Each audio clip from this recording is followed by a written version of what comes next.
The best way to see the Komodo Islands is on a 3-day, 2-night boat trip. Here's a day-by-day breakdown of what you'll see and do on this trip. On our first day, we started our day at 10 a.m. and took a small boat to get to our big boat where we're staying for the next 3 days. Our first stop is to snorkel at Komodo Island. The waters here was so clear and we could see lots of coral and fish. Then it was lunchtime. All meals are cooked on board and buffet style.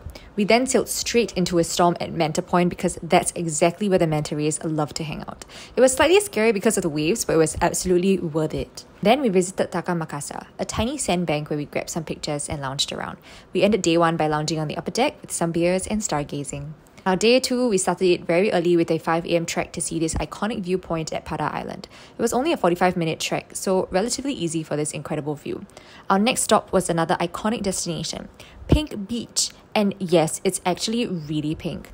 It's such a cool spot to chill at and, of course, take pics. Then it was time to find Komodo dragons at Rincha Island with the help of the park rangers. They looked quite scary, but most of the time they were just chilling and sleeping.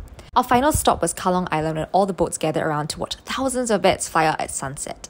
At first it was just tiny specks of them and suddenly it exploded into thousands of them. So magical. After a yummy dinner, it was boat party time because it was the final night. We learned a couple of Indonesian dance songs which was so much fun. Our final day started with a steep trek up Padar Island to take in the panoramic views of the Komodo Islands, and we capped it off with one last snorkel before heading back to Labuan Bajo. Link in bio for more!